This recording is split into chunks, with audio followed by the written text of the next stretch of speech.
Bonjour, XXe siècle, Henri de Régnier, biographie.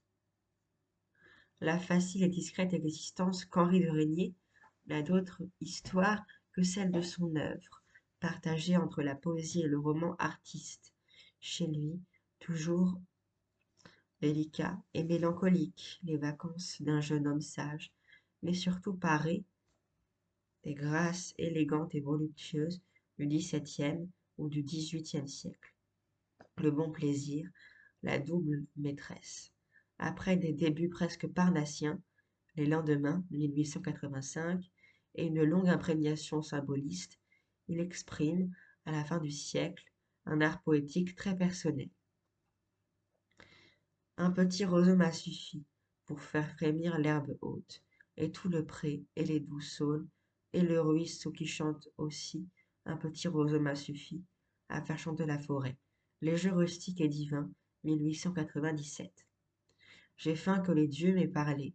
Celui-là ruisselant d'algues et d'eau, cet autre lourd de grappes et de blé, cet autre ailé, farouche et beau, en sa stature de chair nue, et celui-ci toujours voilé. Les médailles d'argile, 1900. C'est là sa façon de revenir à des thèmes naturels.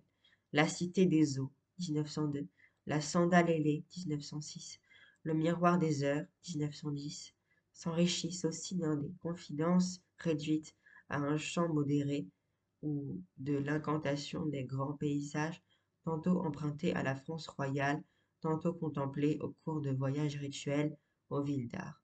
Flamma Tenax, 1928, sera le dernier recueil de cette noble guerrière. L'allusion à Narcisse. Le titre à lui seul est significatif. Gendre, depuis 1896, de J.M. de Heredia, à qui il dédie, comme d'ailleurs à Mallarmé, de longues suites de poèmes, Régnier ne traite plus la scène mythologique à la façon parnassienne. Qui est ici Narcisse?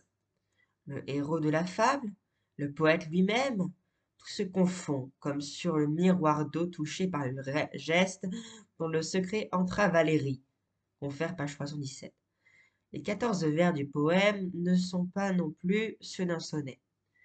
Un enfant vint mourir, les lèvres sur tes os. Fontaine, de s'y voir au visage trop beau, du transparent portrait auquel il fut crédule. Les flûtes des vergers chantaient au crépuscule. Une fille cueillait des roses et pleura. Un homme qui marchait au loin se sentit las. L'ombre vint. Les oiseaux volaient sur la prairie. Dans les vergers, les fruits d'une branche mûrie tombèrent un à un dans l'herbe déjà noire, et dans la source claire où j'avais voulu boire, je m'entrevis comme quelqu'un qui s'apparaît.